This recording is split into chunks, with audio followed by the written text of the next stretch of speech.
My name's Phil Pacey and I'm with the Heritage Trust of Nova Scotia. We're here in the Grand Parade in downtown Halifax, surrounded by heritage buildings, and we're going to be taking a walking tour today of some of these buildings. There are 120 heritage buildings in downtown Halifax, and these are a remarkable legacy which we have obtained from people who've previously lived here and have built these fine buildings. These buildings are currently protected by height limits. Right around the Grand Parade, buildings are restricted to 40 feet in height, and down near the waterfront they're restricted to 25 feet in height, with provisions as well that buildings which might exceed those heights would have to follow the municipal planning strategy. And we have some excellent policies in the municipal planning strategy. This system that we have in place has been working extremely well for the past several decades, and we have managed to keep those buildings intact and have lost very few buildings. What we are concerned about today is a proposal under HRM by design, which would greatly increase the height limits where the heritage buildings are. Some of these heights would go from 40 to 70 or 90, 25 up to 110, or even up in excess of 200 feet. So that would provide a real incentive for somebody to purchase these heritage buildings, apply to demolish them, and apply to build something much larger. And that really worries us. So we're here to take you on a tour of some of these buildings, talk a little bit about their history, and about our concerns. I hope you'll join us on that tour. Come with me. Bye-bye.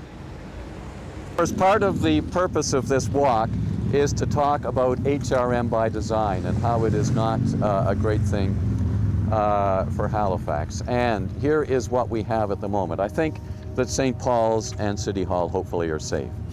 But the National School, it currently has a 40-foot height limit. The height limit would change to 90 feet. Now, if you look at your list here, you will see that the Five Fishermen, it now has a 40-foot height limit, and it would change to 90 under HRM by design. And that would be the same for all of the buildings on that side of the block. In fact, virtually any building that you can see from here. This is not a bad place, is it? Why don't we just talk about several buildings while we're right here? Because it's quiet. And we might talk about the buildings on the other side of Barrington Street as well. You can see that they're listed just a little bit farther down here. The St. Paul's building, you may be able to see just above the corner of St. Paul's Church, the building with brick and then vertical windows with the white or light sort of sandstone trim on it. It is on this side of Barrington Street, just beyond Prince Street. It was built in 1897, really at the heyday of Barrington Street. And you can see that it currently has a height limit of 40 feet, and that would go to 70 feet. Now, it exceeds 40 feet at the moment, but it would mean that maybe an additional story or something like that could be added to that. Farther down, if we just go in order here, we've got the Beaumarchais building, which is the white one on the other side of Barrington that you can see it. Some may remember it as Caldwell Brothers men's clothing. Beaumarchais would have been another clothing store. What date do we have here? 1872. So you can see that it is quite a fancy building with the round-headed windows on the second floor and so on.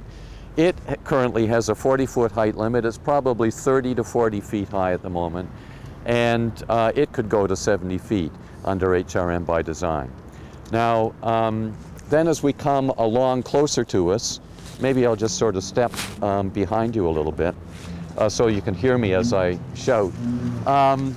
There are two little buildings just this side of Prince Street which are not registered buildings.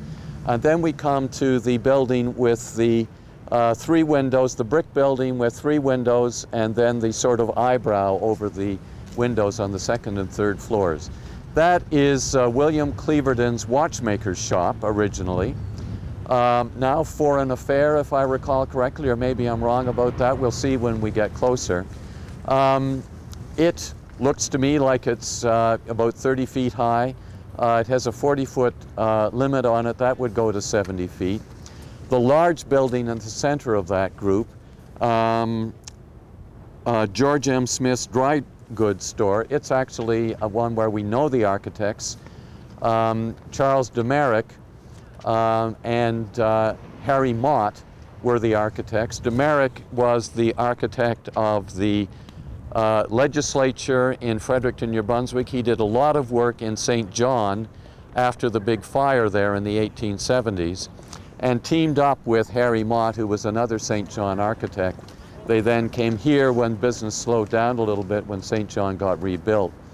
But Demerick really was originally a Nova Scotian, and the Demerick name is still involved in architecture in Halifax today if you look in the phone book. Thank you for joining us on the tour of downtown Halifax. I hope you've enjoyed learning a little bit about the history of some of these buildings, and I hope that you share our concerns about the need to try and keep these buildings, and the fact that HRM by design, by greatly increasing the height limits for a number of these heritage buildings, would put these buildings at risk.